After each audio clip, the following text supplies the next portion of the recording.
Hello, I'm assuming you saw the teaser video or you just stumbled upon this in your recommended.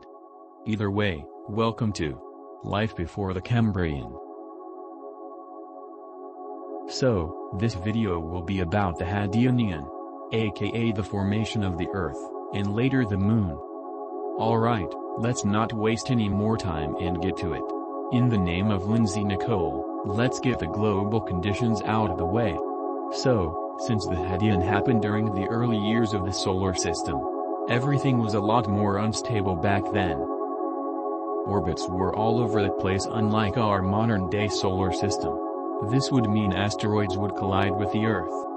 This happening presumably often would result in a change in the atmosphere's temperature. Its estimated temperature would reach 500 degrees Celsius. There is evidence that there could be impacts of objects up to 100 kilometers. If Hadean Earth were to have an ocean of liquid water, these impacts could literally boil the ocean up to 100 meters of a global ocean. Though some of this is still under study to prove if it's true. Now, how about we move on to plate tectonics? In 2008, a study of zircons found out that Hadean rocks in Australia contained minerals, which gave evidence for plate tectonics to be as early as 4G, around 600 million years after Earth's formation. However, some geologists have said that the zircons could be from meteorite impacts.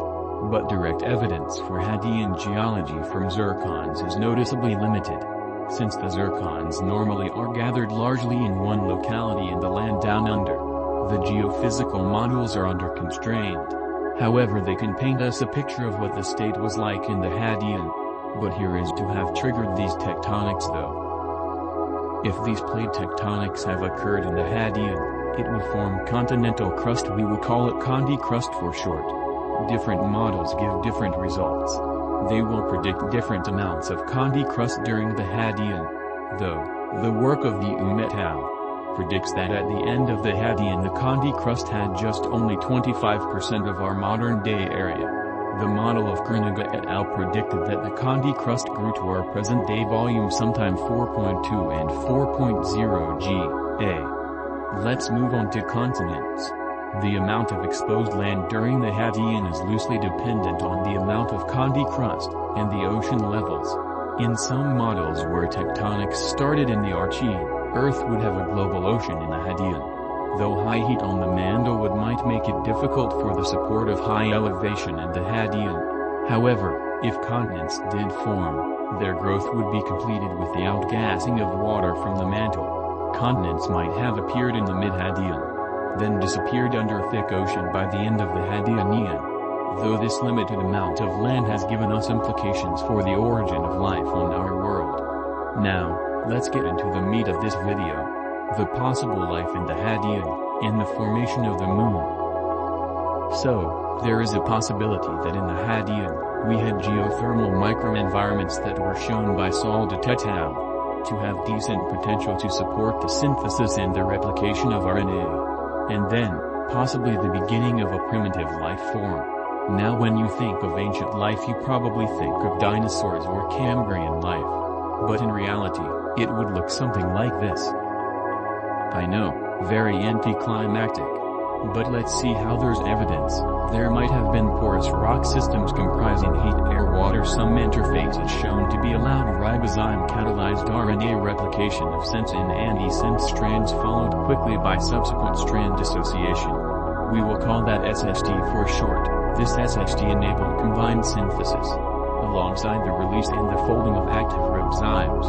But recently in a study published in 2024, had inferred the last common ancestor of all current life here on Earth to have emerged during the Hadean between 4.09 and 4.33 Ga, but during the early part of the late heavy bombardment, we'll call that LHB for short. That happened during the Hadean. Impacts were frequent only on the cosmic scale. Impacts could happen between thousands or millions of years between events.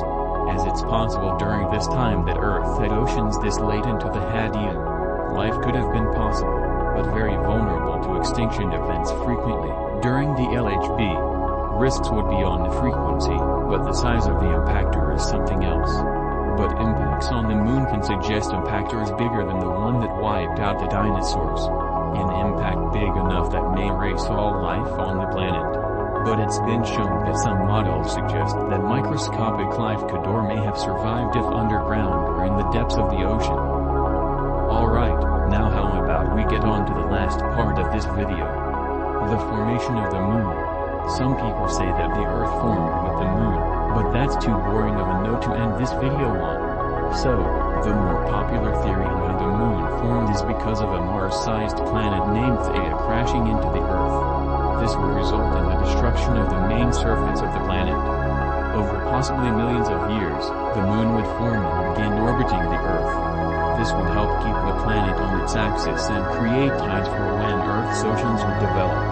Through chaos and destruction, the planet we call home was created. And there you have it, a glimpse into our planet's hellish start. From chaotic impacts to the birth of the moon, and maybe even the first sparks of life, the Hadean was a time of the beginning to a world we call home. It's crazy to think that out of all this chaos,